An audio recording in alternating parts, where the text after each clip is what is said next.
है मेरे प्रिय भक्त, मैं तेरी समस्या को समझती हूँ, इसलिए तुझे एक रहस्य बताने आई हूँ। ध्यान से मेरी बात सुन।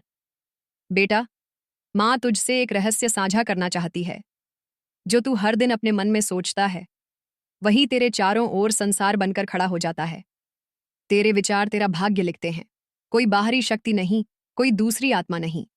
माँ की कृपा उसी ओर बहती है, जहाँ विचार पवित्र, स्पष्ट और श्रद्धा से भरे होते हैं। तू समझ बेटा, विचार कोई मामूली बात नहीं, यह सृष्टि की पहली ईंट है। जब तू कोई विचार करता है, तो वह तेरी चेतना के आकाश में एक बीज की तरह उगता है। फिर वह तेरे शब्दों में उतरता है और अंततः तेरे कर्मों के रूप में साकार हो जाता है। इसलिए माँ तुझसे कहती है, अपने विचारों को पूजा बना, क्योंकि वही तेरा अगला जीवन बनाते हैं। तू जान, बेटा, विचार ही वह पुकार है जो तू ब्रह्मांड की ओर भेजता है। तू हर बार जब खुद को कोसता है, जब अपने भविष्य को अंधकार में देखता है, जब अपने बारे में नकारात्मक सोचता है, तब तू माँ की कृपा का द्वार अपने हाथों से बंद कर देता है।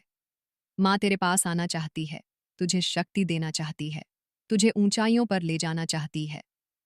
पर जब तेरे विचार ही अशांत, भ्रमित और भय से भरे हों, तो माँ की ऊर्जा वहां उतर नहीं पाती। माँ की कृपा एक अत्यंत संवेदनशील तरंग है। वह वहां जाती है जहां सत्य, श्रद्धा और विश्वास की थाली बिछी हो। बेटा, तू सोचता है, क्या विचार इतना शक्तिशाली है? माँ कहती है, हाँ बेटा, विचार ही ब्रह्म है। तू जिस तरह सोचता है, उसी तरह तेरी दुनिया बनती है।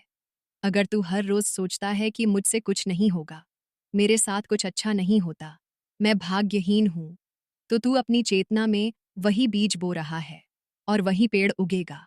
असफलता, निराशा, भय। पर यदि तू हर सुबह माँ का नाम लेकर सोचता है, मैं सक्षम हूं, माँ मेरे साथ है, मेरा दिन दिव्य होगा, तो तू अपनी चेतना में सफलता का, शक्ति का और कृपा का बीज बोता है। और वह बीज एक दिन विशाल वटवृक्ष बनकर तुझे छाया, फल और शांति सब देगा। माँ तुझसे यह भी कहती है, बेटा, सोच को साधना बना। जैसे तू दीपक जलाकर माँ की पूजा करता है, वैसे ही हर सुबह जागकर अपने विचारों में भी माँ का नाम जपा कर। जब तू सोचता है कि मेरे भीतर माँ का तेज है, तब वह तेज वास्तव में तुझ में प्रकट होने लगता है। तू अपने विचारों से माँ को आमंत्रित करता है, जैसे कोई प्रेम से सजी थाली किसी अतिथि के लिए रखता है। अगर थाली साफ हो, भावना सच्ची हो, तो माँ वहां आती है। वैसे ही तेरे विचार अगर माँ की आस्था से भरपूर होंगे, तो माँ तुझ में उतर आएगी।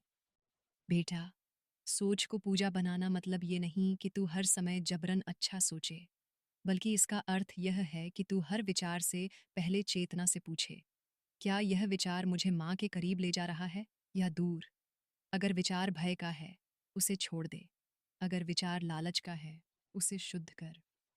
अगर विचार दया, सेवा, प्रेम और आत्मविश्वास का है, उसे पुष्प की तरह माँ के चरणों में अर्पित कर। यही माँ की मानसिक पूजा है, जहाँ तू मन को भी मंदिर बना देता है। बेटा, माँ तुझसे कहती है, तू जिस तरह अपने शरीर को भोजन देता है, वैसे ही अपने मन को भी पवित्र विचारों का आहार दे। जब तू खुद से कहता है, मैं प्रकाश हूँ, मैं कर्मशील हूँ, मैं माँ का अंश हूँ, तब तेरे भीतर एक आंतरिक शक्ति जागती है, जो हर बाधा से लड़ सकती है। और यही विचार धीरे धीरे तेरी नियति बन जाते हैं। माँ जानती है कि कभी कभी तू थक जाता है, असमंजस में आ जाता है और तेरे भीतर नकारात्मकता जन्म लेने लगती है। पर माँ कहती है, बेटा, तब भी तू सोच को मत गिरने दे। तू चाह कर भी परिस्थितियों को नहीं बदल सकता, पर तू हमेशा अपने विचारों को माँ के नाम से भर सकता है। तू कह, हे माँ, मैं जानता हूँ कि तू मुझे इस कठिन समय से बाहर निकालेगी। हे माँ, मेरा आज भले कठिन हो, पर तूने मेरा कल स्वर्णिम रखा है। यही माँ की सच्ची पुकार है। और यह पुकार जब भीतर से निकलती है, तो माँ स्वयं प्रकट होती है। तू समझ बेटा, जीवन बाहर से नहीं, विचारों से बदलता है। जब सोच बदलती है, तो दृष्टि बदलती है। जब दृष्टि बदलती है, तो राहें बदलती हैं। और जब राहें बदलती हैं, तो भाग्य खुद रास्ता बना लेता है। माँ तुझसे बस इतना चाहती है, अपने विचारों को प्रेम से देख, उनको सजाने का अभ्यास कर, उनको माँ के नाम से पवित्र कर। हर दिन माँ को यही वचन दे। माँ, मैं आज अपने विचारों को तेरे चरणों में समर्पित करता हूँ। और फिर देख बेटा, माँ तुझे वहां पहुंचाएगी जहां न शंका होगी न भ्रम, बस एक निष्कलंक विश्वास और एक स्वर्णिम भविष्य होगा।